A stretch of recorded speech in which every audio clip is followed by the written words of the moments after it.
ca tontu daanaka. waaw fii Omar daanele foofu laay rebondir pour mën a déjà joxe suma analyse mooy déjà gis nga Omar exigence bi nga xamante ne tey moom moo war a am si kanamu askan bi diggante askan bi ak Ousmane Sonko loolu askan bi ñoo ko war a posé mooy li nga wax tey boobu ba léegi Ousmane Sonko mi ngi si li nga xamante ne mooy si ay démarches politique mi ngi si moom si ay calcul politique am mi ngi si moom si li nga xam mooy ay ambition politique am alors que ndaw ñi si boppam Sénégalais yi si boppam. li nga xamante ne mooy 54% yi nga xam ñoom ñoo voté woon si gëmoon si moom ay projet ñoom ñoo woon exigeant poser ko ay questions véritables c'est réellement tey nous ce que nous attendons de vous dañuy xaar si yow foo si toll. tey Sénégalais ñoo woon a am exigence boobu. parce que dañ ko doon yàgg def depuis que le Sénégal est Sénégal mooy ku ñu fi fal dañ la yàgg wax ne la lii nii dañ koy taxaw ak yow wax ak yow mooy lan ngay andi si li nga xam mooy emploi des jeunes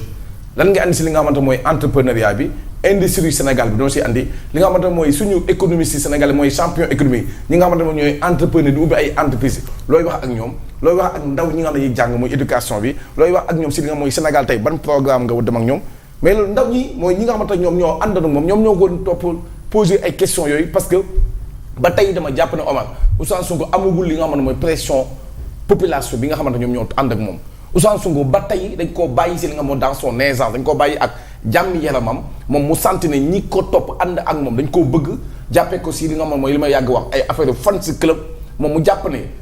tout est ok lu mu teg ñoom ñu ne gongo fu mu jublu ñoom ñu ne gongo lu mu wax ñoom ñu ne gongo kon kooku amul pression bi amoon si Macky Sall ba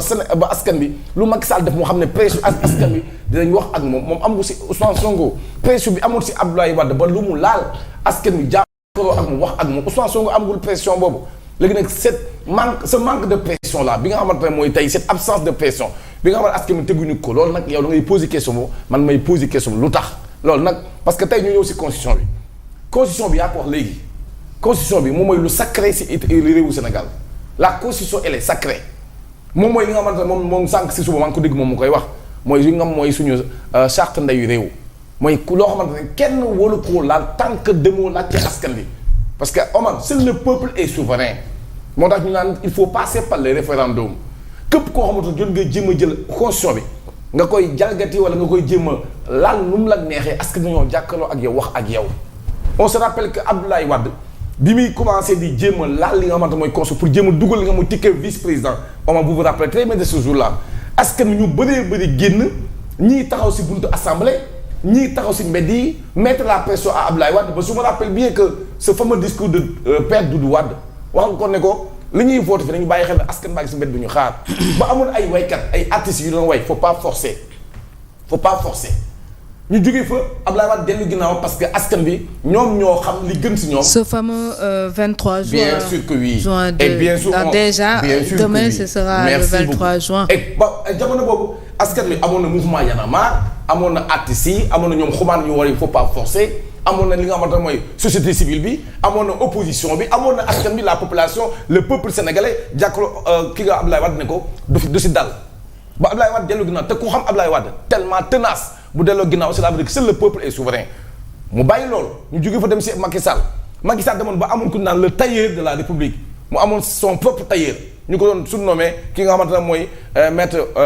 comment il s'appelle encore Ismaïla Madior. que nga xamante ne Macky Sall dañoo toog yaakaar ne moom nu mu ko centré noonu la koy daggee kuppati ko gi nga xamante ne mooy jëm ko tappal ba mu jaar yoon moo andiwul li nga xamante ne mooy ce fameux débat c'est li nga xamante ne mooy quinquennat ou septennat deuxième mandat ou mandat de 5 ans ou de 7 ans mais askan mi jàkkaarloo ak moom ne ko doo delloo ginnaaw li nga xamante ne mooy suñu élection yi du dellu ginnaaw. man mii ma toogoon jàkkoo Sénégal ne leen date boobu nga xamante Macky Sall moom la bëgg laal mooy datu askan bi kenn du ko laal askan bi kese képp rek donc moom date boobu muy datu askan bi pression boobu moo amoon si Macky Sall mais moom moo amatu tey si li nga xamante mooy régime bi fi nekk tekkaaral boobu patt pataara bu góor gi di wax ne dafa am patt pataaral man patt pataara boobu moo ma jaaxal lu tax nit ñi tey mu dem ba benn instant déggatoo artistes yi wax xumaan mi ngi fii man maa ngi koy gis saa su ne mi ngi fi ak ay ñoñoom waa société civile ñi ngi fi yaa ngi leen di gis saa su ñu ngi si plateau yi di wax li nga xamante ne mooy tey askan boobu ñi ngi fii tey parce que jeunes yaa ngi fi ba léegi li nga xamante ne mooy peut-être que tey opposition bi ñi ngi fi ba léegi mais kenn génnul pour jéem a sax toog wax ak li nga xamante mooy régime bi fi nekk moo xam communiqué moo xam li nga xamante mooy toog si plateau yi moo xam nga naqarlu ko pour que yow nga wane ne yow lii nga xamante ne mooy suñu constitution bi kenn du ko laal man nag dama jàpp ne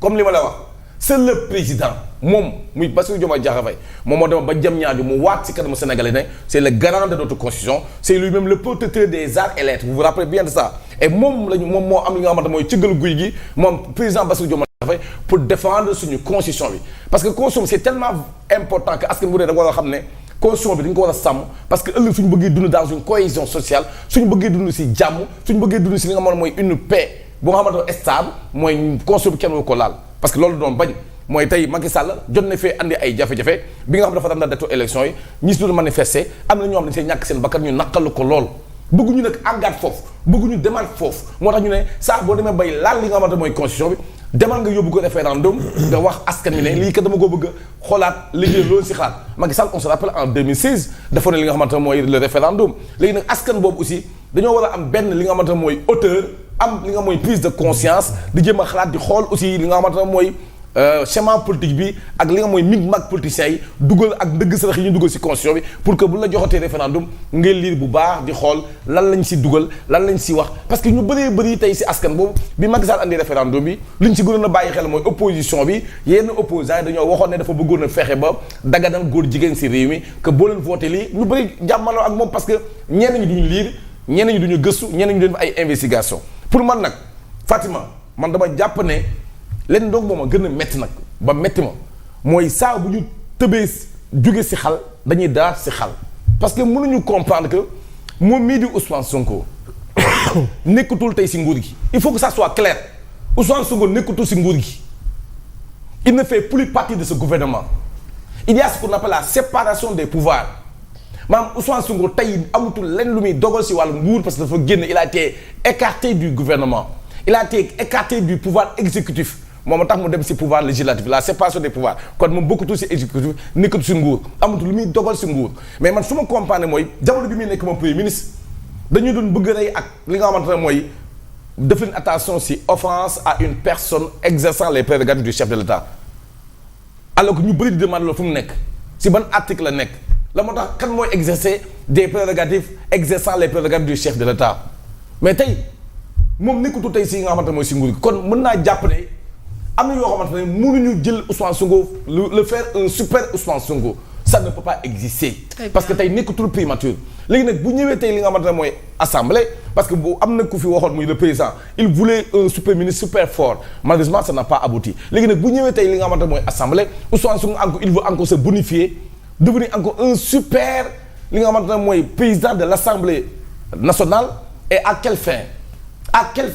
parce que tey mën mu comprendre que nga nekkat assemblée coow li demaat assemblée ñu bëgg ngawtiwaat Ousmane Sonko ci assemblée bi alors que askan bi li ñu doon xaar ci assemblée bi day sax dama jàpp ne askan bi si man daana foofu si askan bi amoon na exigence moom mii di Ousmane Sonko nekk assemblée foofu la ñu woon a bu ñu fexe ba dut baaraam pour que lépp leer parce que si assemblée la ñu voté woon la loi bi nga xamante ne moom moo amnistié lépp lu fi jotoon ci événement yi nga xam xew moom mu toogoon bi muy nekk premier ministre Ousmane Sonko ne dafa bëgg sax loi boobu dañ ko abrogé comme ça ñoom ñëpp ñu wuy juwaat ba tey kenn waxu ko ne ko ba tey gisuma ci askan bi une France de la population wax ko ne ko loi boobu foo ci toll nañ ko jéem a abrogé ñu attuwaat parce que am na ñoo xamante ne tey seeni doom yi ci ñàkk bëgg nañu xam ba tey fan lañ mujjee mais ba tey kenn waxatu ci loolu sax d'ailleurs ñoom sax dafa mel dañoo tourner la page parce que kenn waxatu ci am na yeneen loi yoo xamante ne askan ñu ko gën a xaar ñu ngi ko gën a soxla mais waxuñu ci tey ñu ngi seen i démarche politique ñu ngi ci seen i ambition politique ñu ngi seen i mig-mag politique mais ma jàpp ne nag que le président de la République du Sénégal muy Bassirou Diomaye Diakhar Faye moom moo gère la constitution te moom kese il est le garant de la constitution kenn ku ne lépp lu ciy def il faut demander l'avis et moom mooy protéger li nga xamante mooy suñu constitution